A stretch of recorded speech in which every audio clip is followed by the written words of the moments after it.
সকাল সকাল আজ খিচুড়ি খেলাম। হ্যালো এভরিওয়ান, আসসালামু আলাইকুম। আশা করছি আপনারা সবাই ভালো আছেন। আলহামদুলিল্লাহ আমরা অনেক ভালো আছি। সকাল সকাল আম্মু চুলাতে আজ খিচুড়ি রান্না করলো। খিচুড়িটা খেতে অনেক মজার হয়েছিল, ঝাল ঝাল ছিল। তারপরে এর পাশাপাশি দুপুরে রান্নাটাও বসিয়ে দিল। আজ অনেকগুলো টমেটো দিয়ে টমেটোর চাটনি রান্না করা হবে। তার জন্য প্রথমে কড়াইতে পরিমাণ মতন তেল দিল। তেলটা গরম হয়ে আসলে এখানে পেঁয়াজ কুচি দিয়ে দিবে। পেঁয়াজটা একটু লাল লাল করে ভেজে তারপর টমেটোগুলো সব একসাথে দিয়ে দিবে। এরপর কিছু কাঁচামরিচ দিবে। এর উপরে সব ধরনের গুঁড়া মশলাগুলো দিয়ে দিবে। হলুদের গুঁড়ো, মরিচের গুঁড়ো, লবণ সব কিছু একসাথে দিয়ে ভালোভাবে অনেকক্ষণ মিশিয়ে নেবে। তারপর এটাকে আমি ঢেকে দেব। এর থেকে অনেকগুলো পানি বের হবে। সেই পানিটা দিয়ে টমেটোর চাশনিটা রান্না হয়ে যাবে। দেখুন কি সুন্দর গলে গেছে সব কিছু একসাথে। লাড়তে লাড়তে টমেটোর চাটনিটা আমার রান্না হয়ে গেল। শেষে কিছু ধনিয়া পাতা দিয়ে টমেটোর চাশনিটা নামিয়ে নিলাম। টমেটোর চাশনি খেতে অনেক মজার হয়।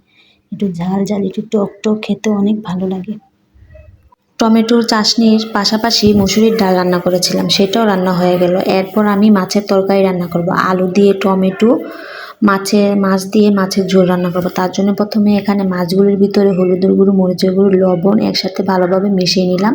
তারপর গরম তেলে মাছগুলো ভেজে এক এক করে সবগুলো ভাজা হয়ে গেলে তারপর মাছটা নামিয়ে নেব। তারপর দেখি তাসপিল গাছ থেকে আম পেড়ে নিয়ে এসেছে নুন মরিচ দিয়ে খাওয়ার জন্য। তারপর আমিও কিছু আম খেয়ে নিলাম। টক টক ছিল।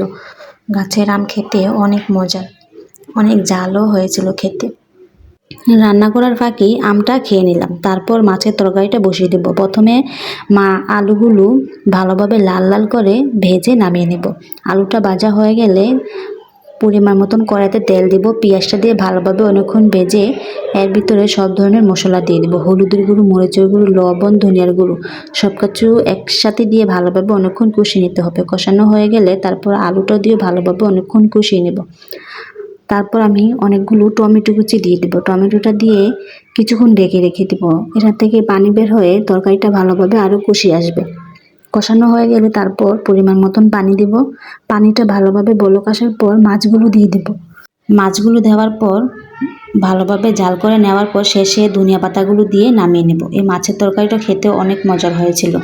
আমটা খাওয়ার পরে অনেক ঝাল ঝাল লাগছিল। তারপর দেখি বাবা দোকান থেকে আমাদের সবার জন্য আইসক্রিম নিয়ে এসেছে। গরমের মাঝখানে আইসক্রিম খেলে শরীরটা অনেক ঠান্ডা হয়ে যায়। আমি, আবিদ সবাই মিলে আইসক্রিম খেয়ে নিলাম। আইসক্রিমটা খেয়ে অনেক ভালো লাগলো। এতক্ষণ ভিডিওটি দেখার জন্য ধন্যবাদ। আর লাইক, ফলো, সাবস্ক্রাইব করে তানজিন আক্তার ব্লগের সাথেই থাকবেন। Thank you.